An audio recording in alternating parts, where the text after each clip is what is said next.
আসসালামু আলাইকুম lovely audience, আশা করি আপনারা ভালো আছেন। আসলে অনেকের ভালো নেই, কারণ আর্জেন্টিনার যে খেলার অ্যাপ্রোচ, যে গতি ছিল, এবং যারা নাকি আর্জেন্টিনা সাপোর্ট করে বেড়াইছে ছোট থেকে, তো অনেকে ভালোই নেই। গতকালকে পুরো খেলাটাই দেখলাম আমরা। আসলে এটা ডিজার্ভ করে না আর্জেন্টিনার জন্য জয়টা। যদিও আর্জেন্টিনার এখানে অনেক ব্যর্থতা এবং অনেক পরিকল্পনার কারণে ম্যাচটা আর্জেন্টিনার ফেভারে না। যেমনিভাবে কেপ ভার্দের এগেনস্টে সকল বাধা বিপত্তি পেরিয়ে ফাইনালে এসেছে, এবং স্পেনের এগেনস্টে খেলা ফাইনাল ম্যাচ, যতটুকু ভাবছিলাম যে আর্জেন্টিনা ফ্রান্সের এগেনস্টে যেমনিভাবে 2022 সালে খেলেছে, ঠিক তেমনিভাবে আজকের খেলাটা দেখবো এবং এক মহাকাব্য রচনা হবে। কিন্তু দিন শেষে তাদের খেলার যে গতি আর্জেন্টিনাকে একটা পর্যায়ক্রমে তো পাত্তাই দেয়নি। সেই ডিফেন্ডিং চ্যাম্পিয়ন আর্জেন্টিনা তাদের কাছে ধরাশায়ী, এবং 1-0-তে শেষ পর্যন্ত আর্জেন্টিনা বিদায় নেন, ফাইনাল ম্যাচ থেকে রানার্স আপ হয়ে যান। এবং এই আর্জেন্টিনার অনেক ব্যর্থতা আছে, এবং এখানের রিফারি তার অনেক ভুল আছে এখানে হাজারো। সেই ভুলের কারণে হয়তো আর্জেন্টিনা বা দুই দলের জন্য একটা ঝামেলা পোহাতে হয়েছে।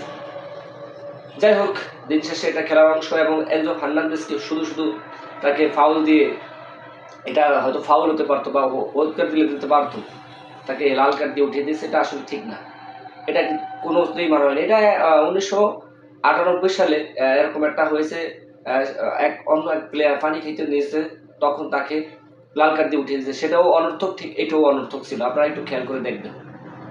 তো মেসির জন্য বেশ খারাপ লাগতেছে, যার জন্য আমরা ফুটবল চিনি, ফুটবল দুনিয়া চিনি, আর্জেন্টিনা চিনি, সে লিওনেল মেসি তিনি মাঠ থেকে বিদায় নিয়েছেন। এবং আসলে টু বি ভেরি অনেস্ট, কাপের জন্য এবং অন্যান্য আদার্স কিছুর জন্য আসলে আক্ষেপ লাগে না, আক্ষেপ লাগতেছে ছোটবেলা থেকে মেসি খেলা দেখে আসছে ভাই।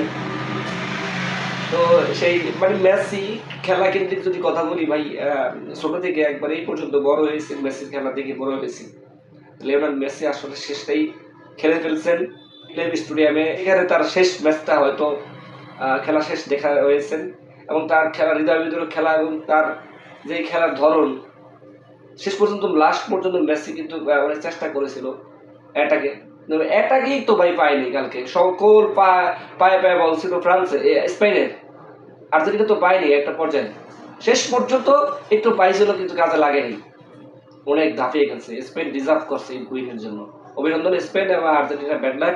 মেসির জন্য খুব আফসোস লাগতেছে, ছোট থেকে এই পর্যন্ত বড় হয়েছে, তো দেখছি তার খেলা, আসলে তার জন্য বেশ আফসোস লাগতেছে, বেশ আসলে স্যাডনেস। তো মেসি অ্যান্ড তুমি তোমার অবসর টাইমে অবশ্যই ভালো থাকো, এবং তুমি এক ফুটবল ইতিহাস হয়ে থাকবে স্বর্ণ অক্ষরে। তোমার মতো প্লেয়ার আর হতে পারবে না, এটা সত্য। এবং তুমি যে ভদ্র খেলার ধরন, সকল সব দিক দিয়ে তুমি পারফেক্ট। মেসি, লিওনেল মেসি, তুমি বিদায় নিয়েছো, সসম্মানে বিদায় নিয়েছো, তোমার শেষটা ভালো হয়েছে। 2026 সালে হয়তো সোনালী ট্রফিটা আবারও যদি তোমার আসতো তাহলে আরেকটু ভালো লাগতো, তবে তোমার যে কীর্তি কেউ অর্জন করতে পারবে না। মেসি, বেশ ভালো থাকো, সুস্থ থাকো, স্যাড লাক। তো আর্জেন্টিনার জন্য আসলে অনেকটা দুঃখ প্রকাশ করি, কারণ এটা ডিজার্ভ স্পেনের জন্য মূলত, আর্জেন্টিনার জন্য আসলে কোনো রকমই ডিজার্ভ করতেছে না।